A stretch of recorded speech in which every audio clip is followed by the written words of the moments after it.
we've got the wonderful Bianca Westwood with us today. Wow. I mean, it'd be like Pep Guardiola doing a treble. He's absolutely unique. He's like one of the best broadcasters that have ever walked the planet. And he don't only entertain, but he wins. And I want him to win the biggest trophy.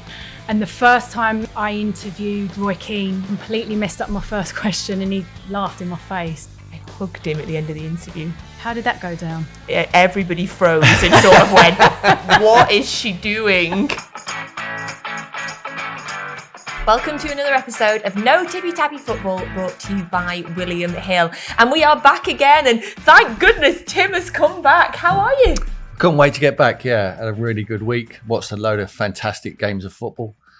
And we've got the wonderful Bianca Westwood with us today. We have. Very exciting, because you're our first female guest, Bianca. First? First! What have you been doing up until now? We've been waiting for you. Yes, we needed a... No one wanted to come when Sam was here. Because I'm here, everyone wants to come. That's what it is. No, I love Big Sam though. Oh, yeah. all right. He's a top man. Not that you're not, but no, I do love Big Sam. Ex-West Ham, obviously. I'm going to... Of course, yes. We'll get onto your West Ham allegiances, absolutely. So yes, Bianca Westwood is our guest today. You are what I like to think is a bit of a trailblazer for women in this game. Thank you. Because you have been in, with the greatest respect, in this game for a while. A long time. At the top of your game for a while. Yeah, you were one of the first women I ever saw on the TV in this game. Yeah, there weren't many before me. I think Claire Tomlinson was probably the first at Sky, touchline reporter. But there were no kind of role models back then. There were a few print journalists, but as far as TV was concerned, yeah, I was the first on Soccer Saturday, the first female football reporter. So yeah, that's, it's something to be proud of, trailblazing, like you say, but I've come a long way and I've been doing it a long time. I've been at Sky for 22 years now. Wow. 22 years, yeah. Straight from Match school. reporting for 10. So I've had to put up with Jeff all that time. Can you believe it? I haven't gone grey yet. Are you guys colleagues then? Will you? I see a lot of Bianca. Kind of, obviously, yeah. when she's at the him. games. Yeah, she's at the games, and then we come in, and there's always a good banter with her and Jeff. He can't wait. He's always got something planned for her when she appears on the screen. Yeah. But likewise, I think it comes back the other way from Bianca as well. Definitely. The problem with that is he always gets the last word because they never cut back to me. He always gets to say whatever he wants about me, and there's nothing I can do. But I've definitely given as good as I've got over the years, for sure. Oh, yes, you have. Yes, absolutely. So I love that. So that you're sort of your colleagues, so you know each other a little bit indeed. And I guess, were you covering... Wait a minute. I'm trying to now get ages. When did you retire? Well, I retired. I'm not sure what year it was. I'm 54 now, and I retired when I was 35. Okay, so no then. So No, you I started wasn't your match career. reporting. I was probably in the gallery. Yes. So I was probably cutting, analysis if there was any goals. I don't know. It wouldn't have been many. That would have been a few sendings off, I would have thought. Now, I feel like we need to do this, Tim, because Yeah. we used to do this every single week with Sam, just to settle everybody's nerves a bit. We used to say this to Sam every week. Has your phone rung this week, Tim? You're going to be here next week. No, it hasn't rung. I didn't expect it to be perfectly Phew, honest. okay. I've had a few clubs on, but that was Wentworth, Centurion, and St Andrews. And they're all golf clubs. Oh, so lovely. And They're the it's ones you always want. somewhere where I'm going to go and play next. So, yeah, brilliant. No, not football clubs, unfortunately. But still time, isn't there? Yes. I mean, who said Sam went so late in the day? You never know. Do you want to I might know? But get- you want to leave the panel then on I might Saturday? get, well, if the price is right, I would. So let's talk about Sam and the reaction to his first game. Obviously, they played Manchester City at the weekend. What did you make of the game, the result, Sam's build up, his everything you had to do around the game? Well, it didn't surprise me, the stuff that Sam was coming out with. I mean, he loves to take the pressure off the players, doesn't he, by sort of taking it all on himself and all of that stuff. He's up there with Pep and Klopp and all that. I thought that was absolutely brilliant. He used to do that when he was at West Ham, and nobody's talking about the players or the form. Everybody was talking about Sam in the build up to that. So that was great. As far as the game's concerned, it sort of looked like a tight game with the scoreline. But to be honest, Man City should have been out of sight, shouldn't they, before then? They had loads of chances. Haaland missed a few that usually he'd bury. missed penalty, obviously. So it was it flattered them a little bit, but they did look more organised. There was definitely a bit of fight there. It looked a little bit more like a Sam team, but he's not had any time to work with them yet. We'll have to see what happens in the next few games, but it's gonna be tough. We've seen so many capitulations from Leeds side before Sam that it looked like it would happen again. Obviously, the penalty, when Gundogan takes the penalty, giving it from Haaland. If he scores that, the floodgates might have opened. It might have been very damaging for their goal difference. I think they showed a lot of spirit. They stuck in there, get the goal back. Rodrigo comes on. Surely he must start next game against Newcastle because Patrick Bamford's not giving them enough. No. I think Sam will recognise that. And then, Man City are wasting time towards the end of the game. It was incredible. When you saw the handshake, if you're Sean Dyche or any of the team's managers at the bottom there, when you saw the handshake after the game, in Pep's face and then Sam's, you would have thought that they would have won the game, Leeds United. I would have panicked if I was Dyche coming in looking at that. But it was really because they come away from the plan with Haaland and Gundogan. Pep doesn't like that. You have to be very, very strict and stick to it at all time. It could have gone very wrong for him. And Sam would have felt like he had a moral victory. Took all the players, all the staff, went over to the fans, great travelling support. We talked about their support. It's incredible. And it would have looked to someone who just landed at the end of the game that Leeds might have won that game. Fist pumping from Sam, getting a good response from the travelling support. So hopefully they get some confidence out of the way they stuck together. And they need 4 points, I think, to give them a chance. I mean, there's no guarantee. The Newcastle, the next game, if you can win the next one, it's always great. West Ham coming up for them. And then my old team, Tottenham, last game of the season. I think if they can take it to the last game with a chance, you're going to need something in the next two games to Newcastle and West Ham to take it to that Tottenham game. I said it last week. I think they'll beat Tottenham the last game of the season. You mentioned Sean Dyche then, what he must have thought watching that. Whatever he thought, it seemed to give a right kick up his team though, didn't it? I mean, I bet Sam can't believe it, that it's not only, Leeds need to get a result, the teams around him are making it more difficult now. Absolutely. When you look at Brighton, the way they performed under De Zerbi, Sam must have been, getting a pillar ready, watching the game, like from behind it, because you think there's absolutely no chance that Everton can go there and get a result. But they did. I mean, Dyche, you have to give him credit the way he set the team up. De Zerbi played the normal way, wide open, and they just counter-attacked him. They just jumped from a solid base. I thought Iwobi was good. McNeil, obviously Calvert-Lewin up front. So he got it right, but dramatically got it right. And the goal difference, incredible now as well. So that's the way it is. And it takes so much energy out of the managers who are not involved in the actual game, but still involved in the fight to stay in the league. Sam would have hopefully lost half a stone watching that. And then, of course, your West Ham did the same again, going and beating Manchester United. And we deserved that as well. Yes. It was a really, really good performance. I mean, a bit lucky, I guess, for the goal, the way we went ahead with Benrahma and De Gea kind of throwing it in. But, from there, they're showing so much more heart and desire. I was really worried about West Ham at one point. And everybody, of course, is saying, it's time for Moyes to go and stuff like that. And I never like to say that about any manager, especially, with what Moyes has managed to achieve so far, the couple of finishes we've had, being in Europe. But I was concerned, and I was just thinking maybe he has taken this team as far as he can, and I just thought it was going to keep going down. But him and the team have managed to pull it out, and I think Declan has led that team by example, and he's an unbelievable captain. Do you know what I think, Bianca? And I wonder if you agree, and the fans might agree. The Europa Conference League, just winning a football match, give them the confidence to go into their league campaign. Sometimes it can work against you, though, can't it, in Europe? Especially with the amount of games. Everyone says that, but I think this has helped them out. Yeah, because if they keep playing in the Premier League and it's the only thing they're playing for, the fans are down, they're at the bottom of the league, you're getting no confidence. All of a sudden, they're moving into the quarterfinal, semi-final, progressing onwards. I think they can win it. I really do. They're favourites to win the competition now. I think they can win it. Oh, that gives me a little. Did you get? I was like, ooh. I'm not the best judge.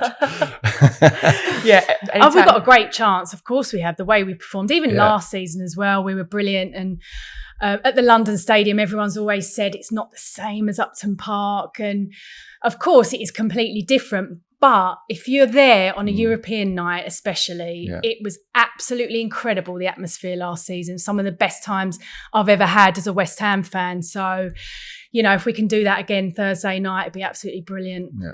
You mentioned Declan Rice there. I mean, in your opinion, how good is he? How, if you were putting a valuation on him, which, you know, maybe will happen in the summer, people will be asking, what would you put on him? Well, I think West Ham are right to put 120 on him. It's always one of those, you put a little bit more just so that when they barter you down. I'll take 100 million for him, obviously. But I think he's worth every penny. There's always that England player tax as well, isn't there? Yeah. They're always going to be more expensive. But with Declan, he, as I said before, leads by example. He's almost a complete player, just needs to add goals to his game. But I think in a better team, I think he would probably do that. And when I say better team, I mean one of the really kind of top elite teams when you've got, you know, world-class players around you. It's going to help him to do that. He wouldn't feel like he needs to be everywhere, all over the pitch, because he's fighting fires a lot of the time. Yeah. So I think he's absolutely worth 100 million. I don't think we'd take any less. I think that 120 is David Sullivan's way of saying, right, that's what we want. If you're prepared to come in perhaps a little bit lower, maybe we'd take it. But I've been expecting him to go for a couple of seasons. I think he wants to do something with West Ham, because I know he loves the club so much. He loves the fans. I think he'd love to leave, you know, lifting that trophy. He's going to be a legend anyway, but at least we could all sort of say thanks, Declan, and sort of leave with smiles on our faces and tears in our eyes. Yeah, God, he's linked every summer now. Do you think, Tim, will this be the year, if you were predicting if he'd be at West Ham at the start of next season, what would you say?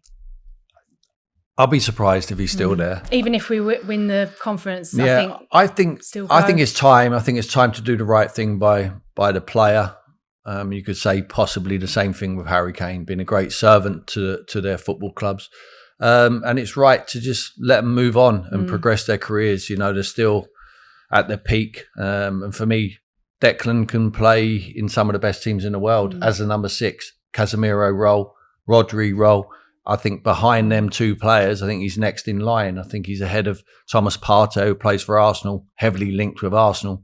I think that would be a perfect move for him. I think he really could make the difference. And he will add goals. You know, we see Rodri chips in with goals, Casemiro chips in with goals. Declan does, but he doesn't get that many chances. He doesn't get the chances because he's occupied doing defensive stuff.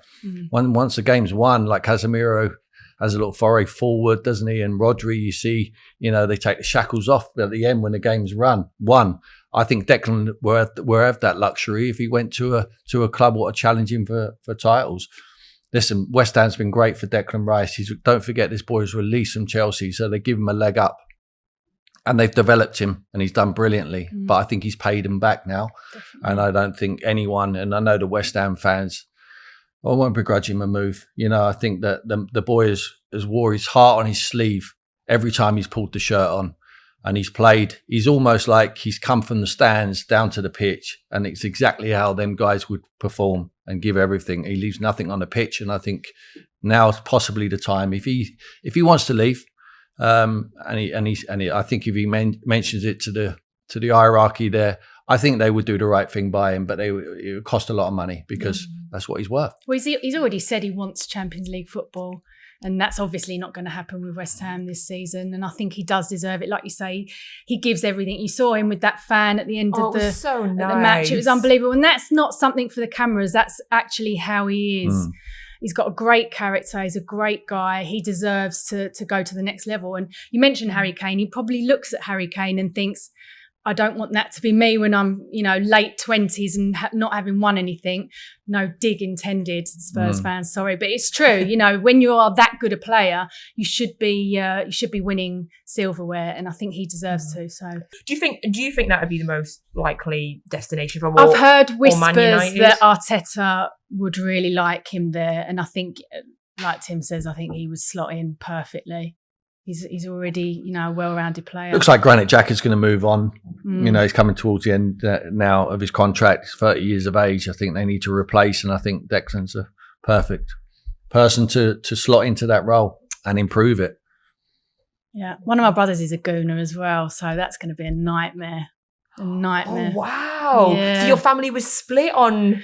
Well, actually, he was a West Ham fan up until he was about 12, and he used to cry every year because we were either relegated or we lost too many games, so then he switched. You might win something this year. Yeah, exactly. Do you have a family WhatsApp group? Is it going off? I left it. I rage quit. She's blocked. They're just too much. I rage quit that group, so no. Yeah, we had Sean Wright Phillips on a few episodes ago, and we were asking him about his family WhatsApp group with his dad. But he's all right in it just now. He was saying, I saw him at the weekend, and he was saying, they haven't let me back in yet. Quiet. Yeah. Love that. We were chatting before we came on about Jeff, and you mentioned Jeff Stelling before. Obviously, you both worked with him, and it came out this week. He said again that he's leaving this time. Obviously, he's an absolute legend of the game. I mean, and you mentioned your relationship that you have with him on air as well. Are you going to miss him? Is it sunk in? I'm going to really miss him. He's, as we were saying before, he's absolutely unique. He's like one of the best broadcasters that have ever walked the planet. That's how good he is. I really do believe that. I hope he's not watching this because he will use it against me. But I don't think what you see with Jeff is what you get. He's a football fan first and foremost, and he's just a consummate broadcaster as well. We all know how good he is, but I think when he goes, you will understand exactly how good he is because what he is able to retain the information, he's able to articulate it perfectly. He memorizes the stats, the way he reads out those results. A lot of that is just from him. Yeah. Although he does have a very good stats guy, Trev, but a lot of that is in his brain, and not many people can do that. And he's also got the charisma. I really hope he's not watching this. He's got a great character. He's just brilliant and so much fun to be around. He does make me nervous though, because whenever he throws to me, I never know what he's going to say. So I always have to be on my toes. I think if there was a different, like with Jules, for example, that's a breeze working with him. I'm always very relaxed when I'm working with Jules. With Jeff, I'm always like, I need to know what he's going to say.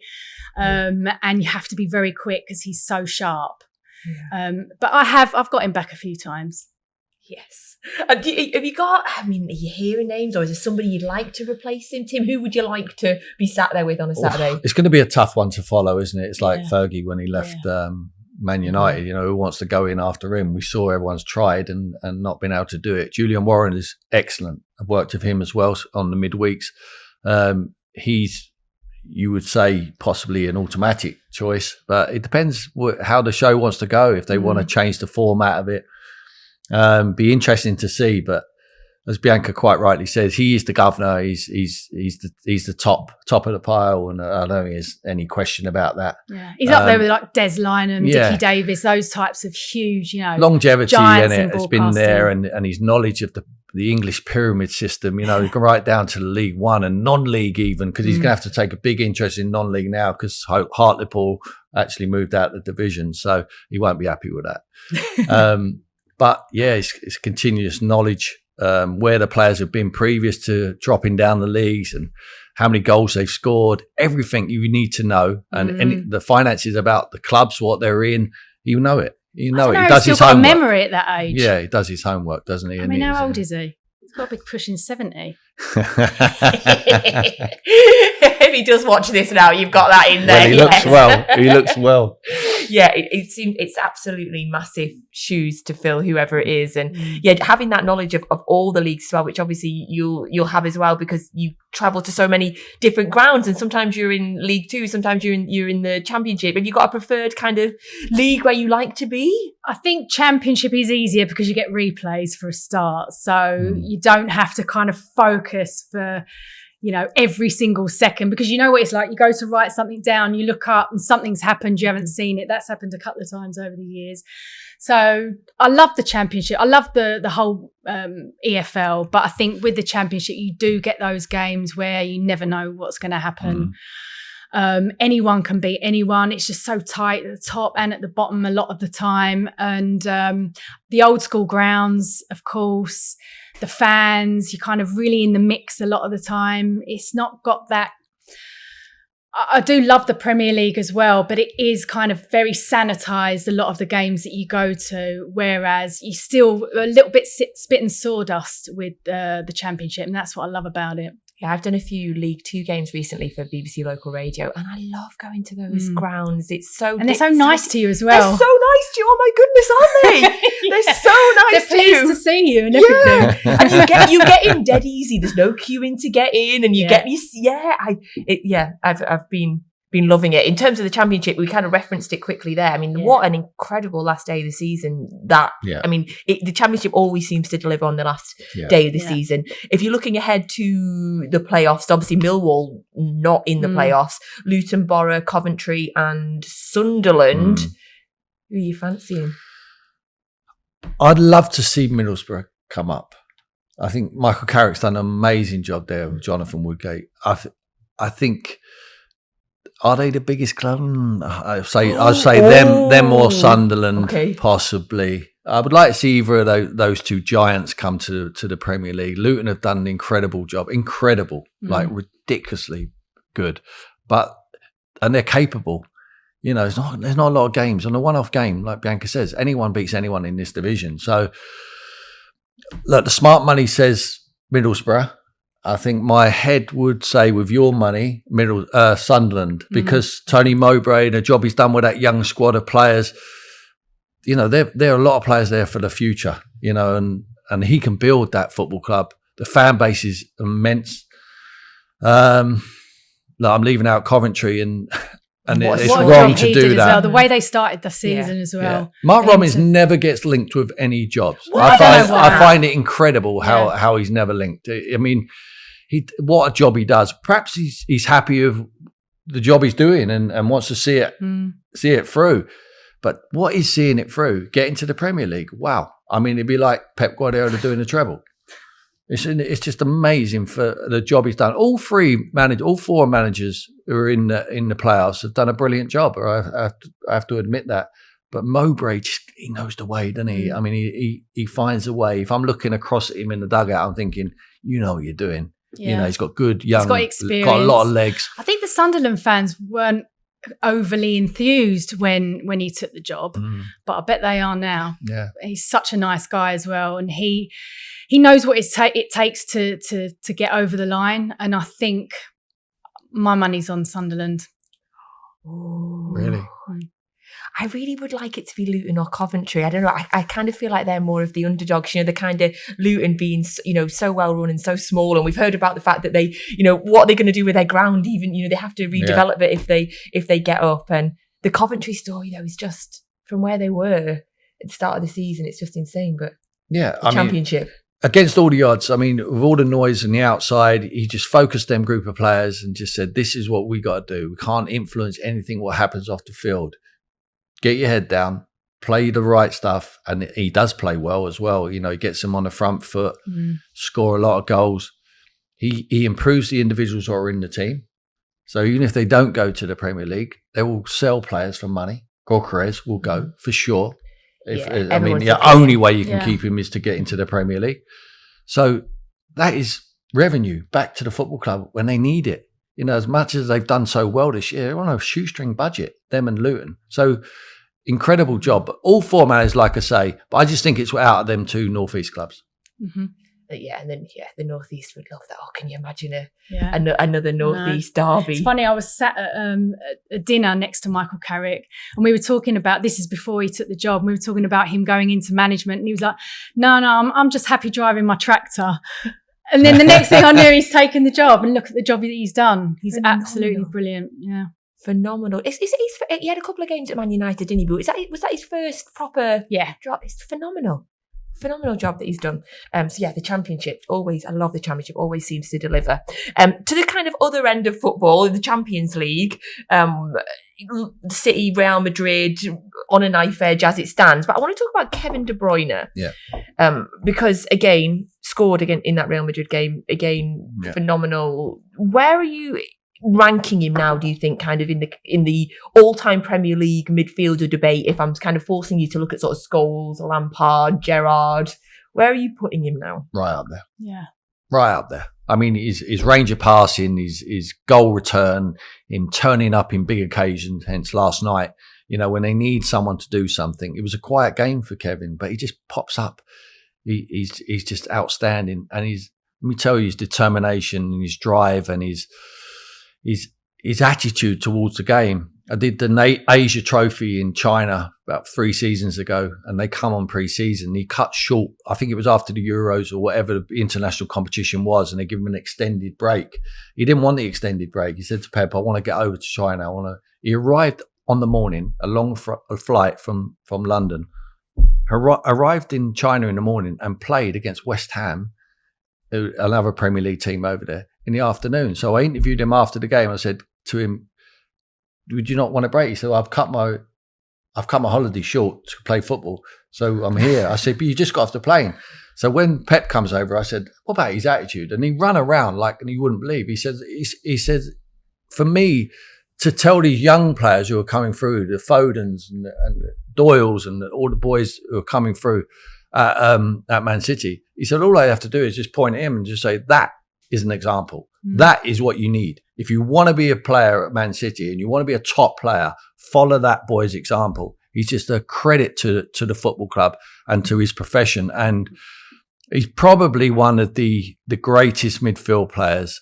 I say one of, if not the greatest midfield players the Premier League has ever seen. Yeah. That's the only way to get up there, to have that kind of mindset. I don't know if you can learn that. I don't know if that can be nurtured. You've either got that. It's his upbringing, isn't it? Yeah, or it's something. Sometimes it's just inherent in you that you're the type who's like a Ronaldo, who even as good as he is, will still practice, taking free kicks and stuff like that. Or you might be a little less talented, like someone like David Beckham naturally probably wasn't, but he worked and worked and worked on set pieces from the moment he was like 10, 11 years old until he retired. You've either got that kind of mindset, you've got the talent, and you've got the hard work. And that's how you get from being a great player to one of the best that's ever lived. And he's got that in his locker, hasn't he? And it also helps when you are a manager like Pep Guardiola. Yeah, but they're a match made in heaven, aren't they? Because Pep's Absolutely. like that. But De Bruyne has improved under Guardiola, like many do. Now, a lot of managers will go in and say, well, I've got Kevin De Bruyne. I don't need to improve him. Pep thinks he needs to improve everyone. And I think he's done that with him. I mean, we're talking about a boy who left Chelsea because Mourinho didn't think he was good enough. And to get that rejection must have been incredible for him, for his mindset. But what does he do? Does he sulk about it? No, he rolls his sleeves up and he goes to another club and he proves everyone wrong. Anyone who's ever doubted him, he wants to prove wrong. And I think he's pretty much done that. Oh, yeah. There's a back page, I don't know if you've ever seen it, of when he left Chelsea, and it says £60 million flop. And every time he does something great, City fans love to get a picture of it out and get it on social media and just remind everyone. And again, in that Real Madrid game, quiet game for him, but then he steps up. Do you think City will win that at home in the second leg? I think so. I don't think it will be as comfortable as a lot of fans thought prior to last night. Because with Real Madrid, they just find a way to win, don't they? And they've got world-class players in their team as well. So I do think they will win it. I think they'll win the whole thing. I hope they do. I just got that stomach jump that you got when Tim said it. It's just I've wanted, because Pep has just been so fantastic for the Premier League, and I just think he doesn't care what people think about him not having won the Champions League yet. I interviewed him actually last week, and he said, I asked him about whether it's as important to win 3 Premier League titles in a row, because not many teams have done that. Arsenal, Liverpool, Man United and Huddersfield, I think, in the 20s. That is a string to his bow that he wants. I think the Champions League, everybody else wants him to win it. And I think that will there'll be no questioning. I don't know how anyone can question Pep anyway, but they do somehow, because he hasn't won that and he's not the complete Premier League manager. But I think once he's done that, and I think he will, then there's just no questions whatsoever. I agree. I just want him to do it for him, but also for them players like De Bruyne, who we spoke about, who have been around for a long time. The Kyle Walkers, who's someone I've worked with closely. Magnificent, that football club, the way they've built it. Yes, they've had the finances. They're where a lot of people say he's got the tools to work with, but so do a lot of other clubs. Yeah. But he finds a way, and he don't only entertain, but he wins. And I want him to win the biggest trophy. And the biggest trophy is the Champions League. He hasn't won it since he was at Barcelona. I think he's keeps changing the way the game is played at the highest level. With inverted fullbacks and brilliant little tweaks, what he gives to his side, keeps them on their toes and keeps the whole of the football world on their toes. Winning leagues without a striker. He does. I mean, it's incredible. It's incredible what he's done, and I just think it's time. It's time for them to win. I still think the game's in the balance. I really do.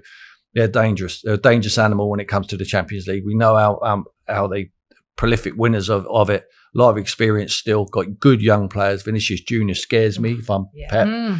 Rodrigo as well. He's stepping up. Camavinga, and then you got the little genius in Luka Modric, who can just control the football match. But I think the Etihad will be bouncing. Obviously, it's not really bouncing over. I think this year, I think there's been a change. There's been a contrast for the Champions League. They've really got together and realised that the team needs help, and it absolutely does. If you ever need help, it's in the second leg against Real Madrid. When it's finally balanced at 1-1. So I think the crowd will really get behind the team in the Champions League this time around, and I think this is the final. Whoever wins this wins it.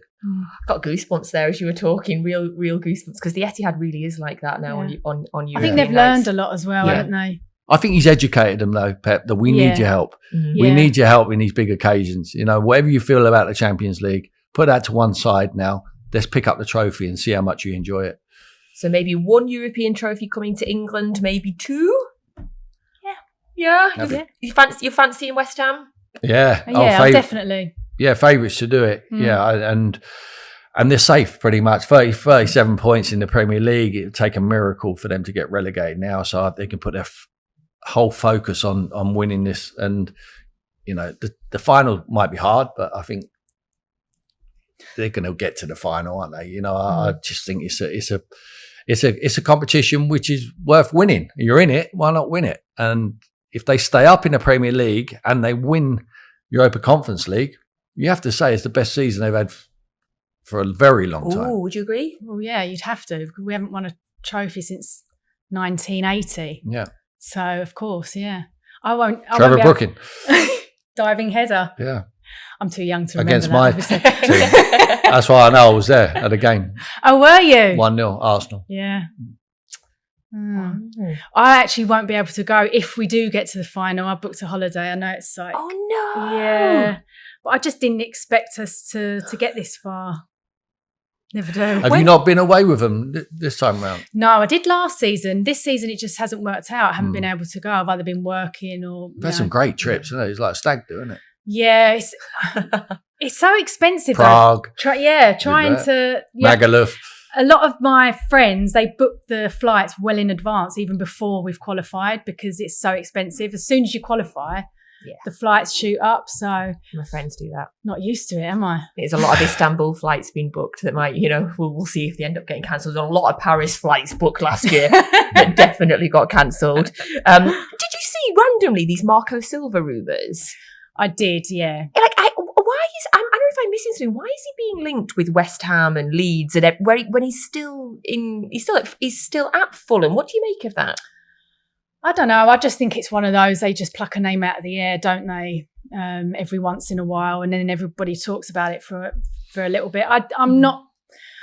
I think if we win the conference, I don't think Moyes will be going anywhere. I think they'll definitely give him at least another couple of seasons. He'd been the first manager to win anything. You can't then kind of get rid of him. I know we've had our moments this season and it has looked really sticky. And as I said earlier, I did worry that he'd be able to turn it around. But David Moyes is a very, very experienced manager. And when the going got tough, he managed to get a song out of the players. I also think next season, some of the new signings that haven't quite worked this season, they'll probably they'll be a lot more used to the Premier League, and I think you'll get better performances out of them. So we'll have a bit more strength in depth there as well. I don't think Marco Silva would. I don't think they're looking at him to come into West Ham at all. I think the rumours appear because he's got a £6 million buyout of his contract there. So what does that mean? If someone wants him, they have to pay Fulham £6 million. They can't stop him leaving. You can pay the £6 million, and he can go and join whatever clubs they want him. Don't think West Ham would pay that. To be fair, without disrespecting, without disrespecting Fulham, it's a bigger club. West Ham, huge support. I think he's a very good manager. I really do, and I think if they want to change David Moyes, I think he'd be a good option for them.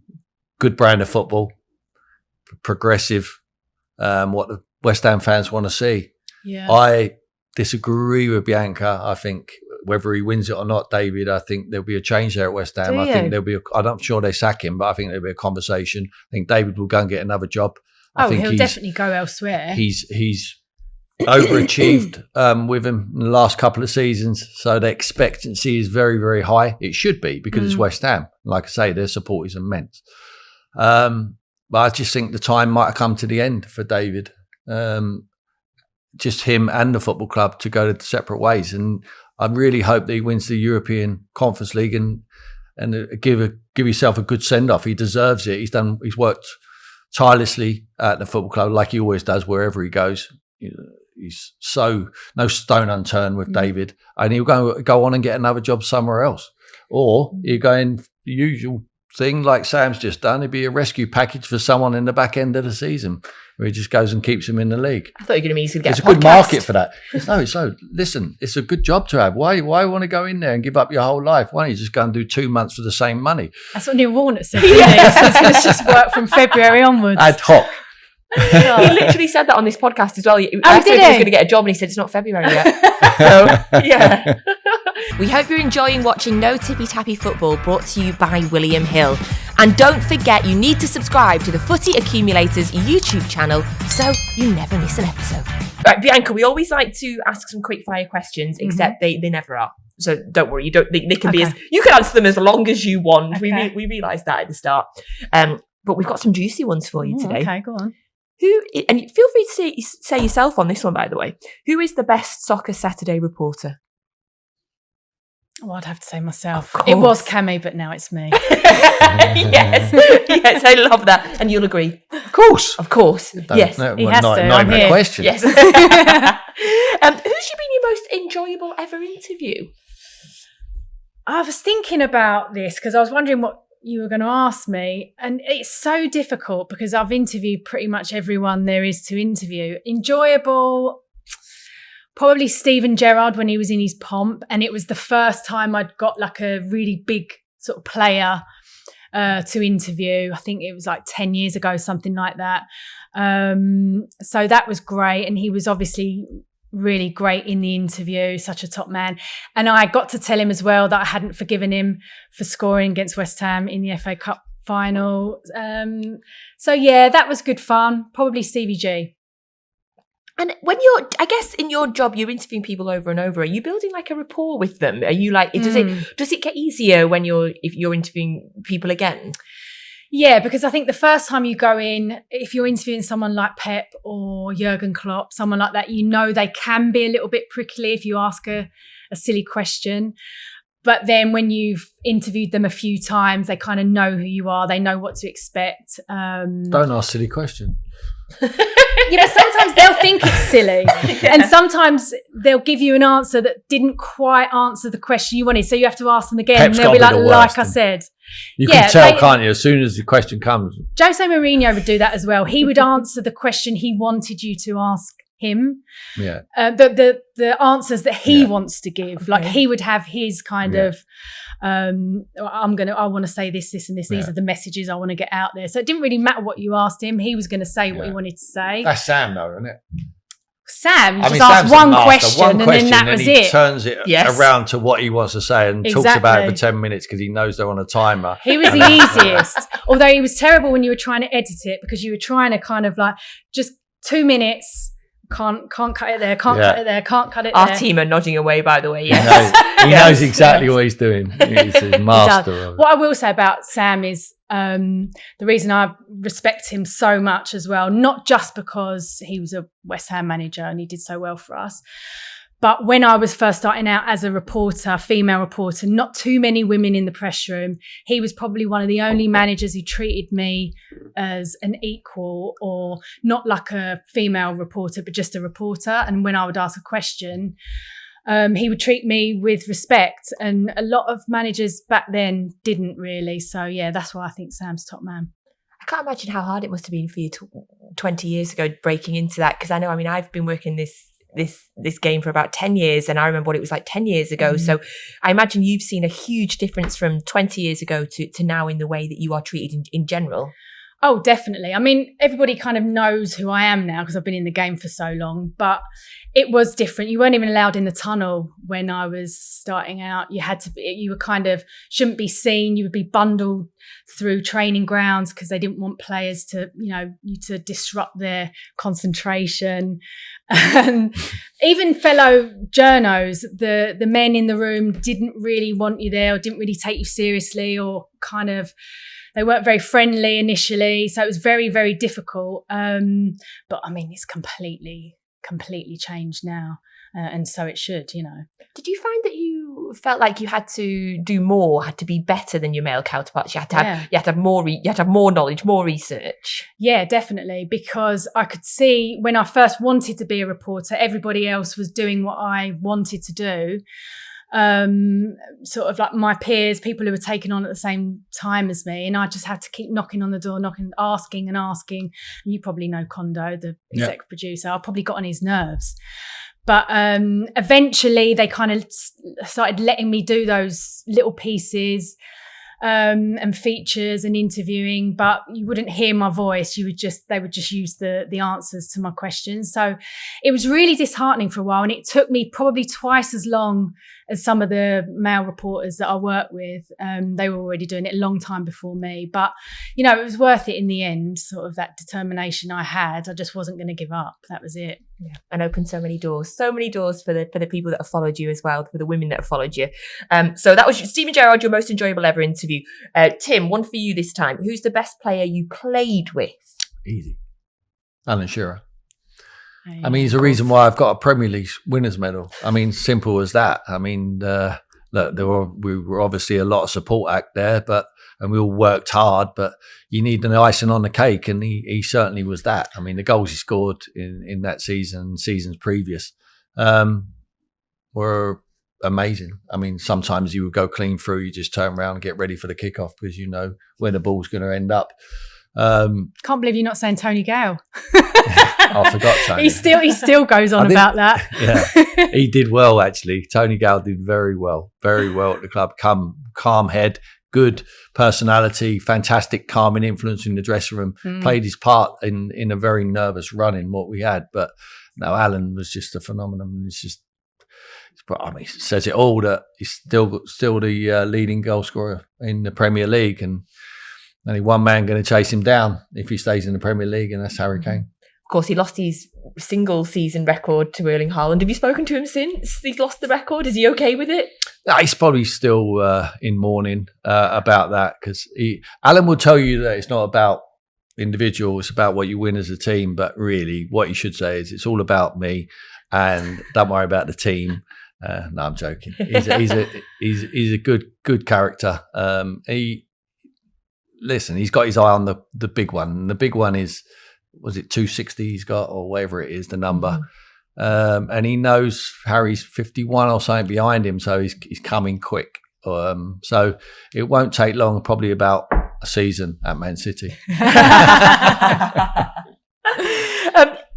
In terms of you on it, so we've got Bianca's the best Soccer Saturday reporter. In terms of the panel for you, who do you like to be sat alongside? Merce is great. I mean, I've known Merce since we were kids. We played football together growing up. He's a great character, knows the game. And he says it in his own way. He doesn't feel like he has to, be someone else. He is his own person, and what comes out of his mouth is from the heart, and Especially when he's trying to pronounce someone's name. But that's the beauty of him, He's himself. Yeah. He doesn't, like I say, doesn't feel like he has to try and, swallow a tactical manual or an FA book or, like we talked about the terminology changing. He says it how it is, says it how it's always been. And like I say, the game's not changed, the terminology has. And certainly what comes out of his mouth is what everyone in the world can understand if they're English. Yeah. I worked with him last summer on a Euro event and he was so popular. They were going mad for him. The England fans were going crazy for him. So, he's a man's man. I mean, he takes it back to the street from the crowd. And I think that's, I think it's refreshing. There's too many people who think they're someone what they're actually not. Yeah. He's humble, isn't he? Yeah. He's just like a normal bloke. Yeah, we sat and watched the game together and he was just like your friend. It was, it was lovely. Okay, Bianca, your best ground for atmosphere that you've reported from? Oh, this is another difficult one. It's going to be one of the old school ones like Selhurst Park.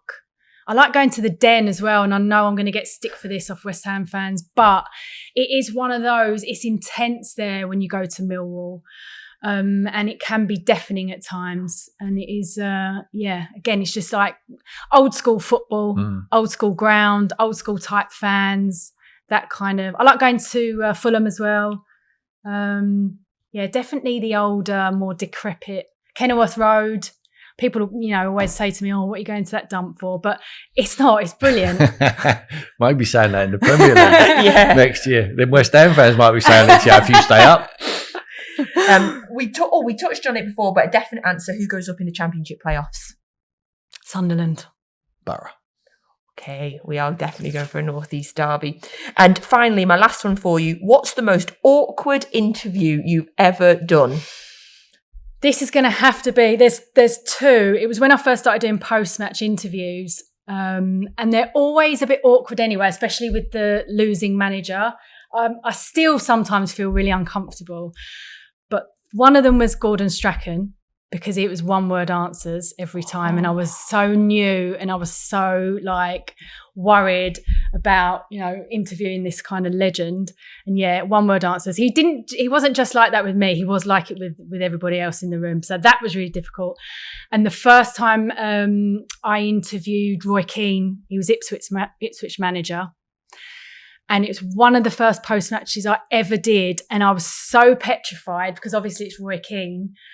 And I completely messed up my first question and he laughed in my face. He just burst out laughing in my face. Did that ease it or no, did that No, it didn't. And every time I asked a question after that, he had this little smirk on his face as if to say, "You're an idiot." But I felt like an idiot. But no, he was fine after that. Just that was the most awkward. But post-match is never, ever easy. I hate it. On my first post-match interview I did about 10 years ago with Kolo Touré after a City game, I hugged him at the end of the interview. How did that go down? Everybody froze and sort of went, "What is she doing?" He'd just come back from a ban from when he was banned for those diet pills. And the interview... Well, did you feel sorry for him? Yeah, the interview was just so nice. I was so happy that he was back. I was like, "Oh." And to be fair, he held me back, thankfully, but everybody else went, "What is she I definitely doing?" wouldn't have tried to hug Roy Keane. No Yeah. chance. Never hugged anyone again. Yes, that was mortifying. Thank you so much for coming on. It's been a real absolute pleasure to have you here. Will you be seeing each other soon, do you think? Is there Soccer Saturday when the... I haven't. Well, I don't think I've got a game now until the end of the season because there's only sort of Premier League and there's only 4 or 5 they'll watch them in studio. So I'm going to kick back and relax for a little while. You can take a little break. I will do it at the end of the season. But I'll probably get a game on the last day. But I think West Ham are away. We're at Leicester.